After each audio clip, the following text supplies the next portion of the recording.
Hello, my beautiful YouTube family. Here I am launching my very first episode of the horror movie review. This is something that I'm very passionate about. I've always been a huge fan of the Halloween season, so horror movies hold a very special key to my heart.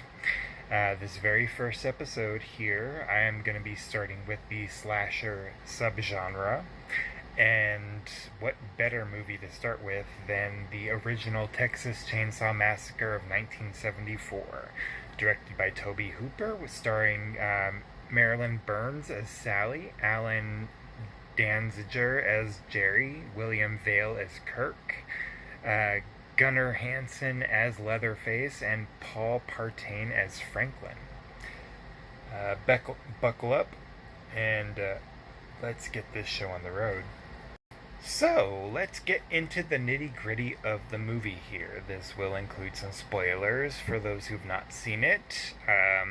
This is a classic from 1974, so if you are a horror fan, I'm sure you have seen it. If not, then stop here, go and check out the movie, and then come back to my review. But this movie does not disappoint in the gore. It starts off really quickly with images of some weird kind of sculpture that was made between several different corpses in a cemetery, and a news report is going on explaining that, this kind of happened. So a group of 5 friends show up to the cemetery. 2 of them, Sally and Franklin, are brothers. They happen to have had a grandfather that was buried in the cemetery there. So they show up to see if it was their family member. Quickly moves on to where they go back into the van and they're going down the road. They stop and pick up a hitchhiker that is in front of a local slaughterhouse. He's a very eccentric character. He is just really kind of strange and weird, and ends up cutting his palm open with a knife in the van, ends up just doing some really strange things. He ends up having a freak out, cuts Franklin with a razor blade, and they kick him out of the van. So they continue down the road, end up at a gas station, and, do what people typically do at a gas station, get some supplies and continue down the road. The first bit of the movie is a little bit slow in this regards here. So they continue down and they end up at this really old, dilapidated kind of mansion looking thing that is an old family house for both Sally and Franklin. They used to grow up in this home, and they end up having to break in because there's no one living there, and they do all this kind of weird investigative stuff.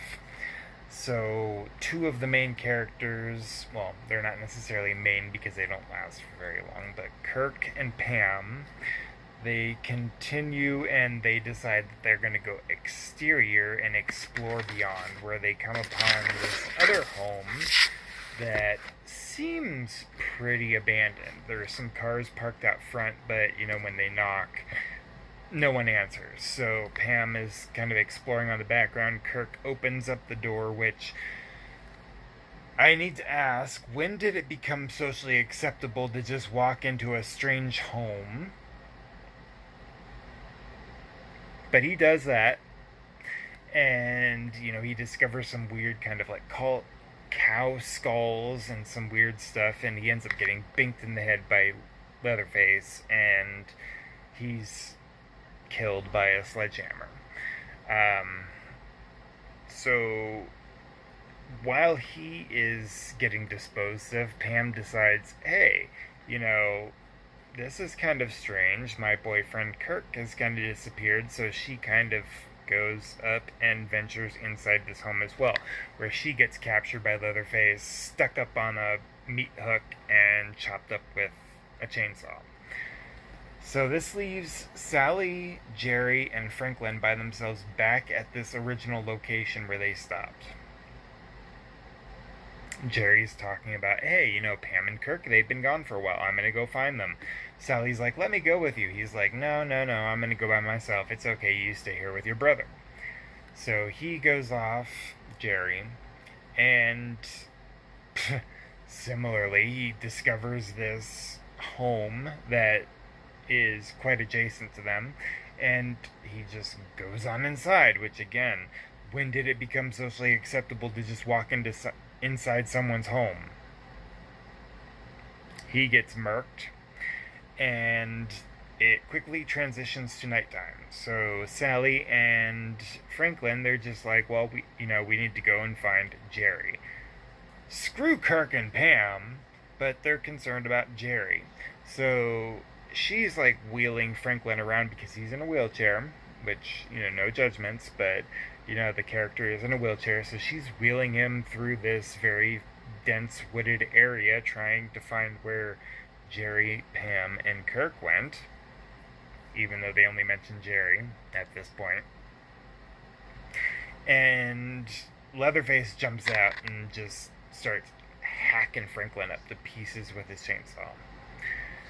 Sally runs off, and she comes to this home, and she ends up running inside, and there's this whole ordeal where Leatherface is trying to chase her and everything. She jumps out the second floor window and ends up, surviving the fall, and Leatherface continues chasing her. She ends up back up at the gas station.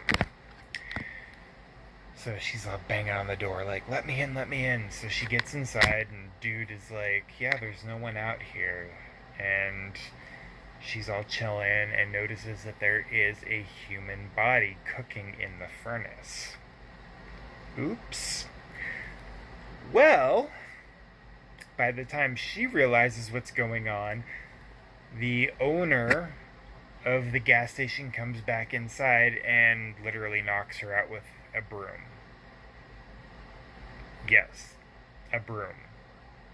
Gets her inside the truck, and they end up back at this home where Leatherface and his whole family live, or whatever. They have her tied up to a chair, and they're having a dinner, and the crazy ass freaking hitchhiker that they were dealing with before is there, part of the family and everything. Anyway, Sally ends up breaking free and running away, and ends up getting back out to the main road, where she does escape in a truck that just happens to be driving down the road at that perfect time.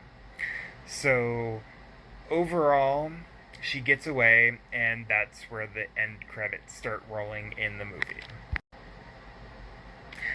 Now, family, seeing as this is a precursor and one of the first original slasher movies, this set a lot of the tropes for the style of horror movies for the slasher genre.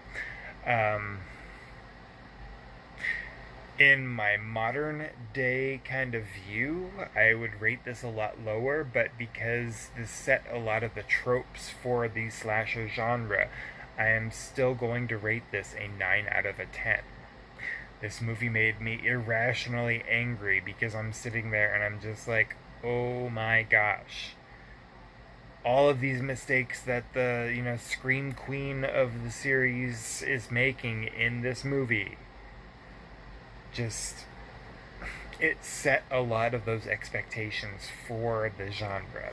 So yes, I am still going to rate this a 9 out of 10, and I would appreciate your feedback on how you would rate this movie if you've seen it, and if you have not, check it out and then come back and let me know what you would rate this movie.